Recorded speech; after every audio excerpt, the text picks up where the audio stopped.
एक हाकिम होता है जो अल्लाह की तरफ से उसकी मदद की जाती है, अल्लाह की तरफ से उसकी मदद होती है, और एक वो है कि जिसकी अल्लाह की तरफ से मदद नहीं है। हमारा जो मौजूदा हाकिम है, ये मैं समझता हूं कि अल्लाह ताला की तरफ से इसकी मदद नहीं है। अब देखें, मुराद सईद को उन्होंने पहला इनाम दिया कारकर्दगी में। हम औरों की बात छोड़ते हैं, आ जाए अपने जिला में।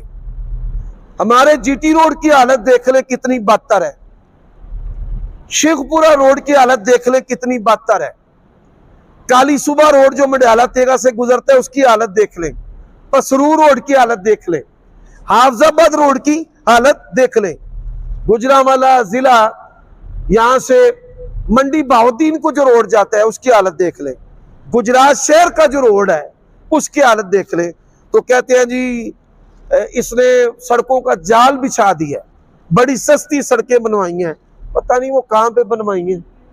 हमारा शहर तो जिला इससे मारूम है। मैंने कोई खिलाफ हकीकत बात तो नहीं की। अल्लाह ताला इनको हिदायत नसीब फरमाए। जी जी, अब सवाल करें आप। अच्छा जी, नबी अलैहिस्सलाम मिराज पर गए तो वापसी पर आपको हिजामे का मशवरा दिया गया, ये रिवायत साबित नहीं है।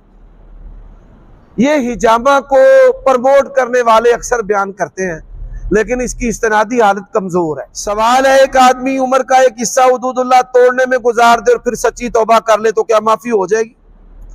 जबकि वही शख्स उम्र का एक हिस्सा हुकूकुल इबाद तोड़ने में गुजार चुका हो, लोगों की हक तलफी, तो क्या फिर भी सच्ची तौबा करने से माफी मिल जाएगी? भाई, इंसान जिनसी हवस के गुनाहों में गुजारता है, अल्लाह की हदों को तोड़ता है, फिर अल्लाह से सच्ची तौबा करता है। या अय्युहल्लज़ीना आमनू तूबू इलल्लाहि तौबतन नसूहा, जब सच्ची तौबा करता है तो नबी अलैहिस्सलाम ने फरमाया अल्लाह ताला उसके गुनाह माफ कर देता है। अब लोगों की हक तलफी है, ठगियां फराडियां लगाई हैं, हक दबाया है।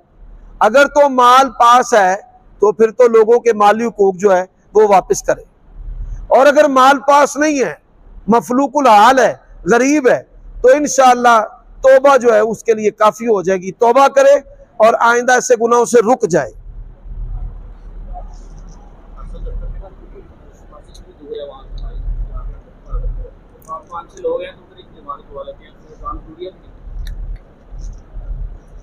दफ्तर में 5-6 लोग होते हैं। सवाल है कि मस्जिद दूर है, मस्जिद दूर होने की वजह से दफ्तर में हम जमात करवाते हैं, तो क्या दफ्तर के अंदर अजान देना जरूरी है? जरूरी नहीं है, मुस्तहब है कि अजान दी जाए। और अगर अजान ना भी दी जाए तो जो जमात है, जमात का अमल दुरुस्त है, बिल्कुल बगैर किसी कबात के आपकी जमात दुरुस्त है।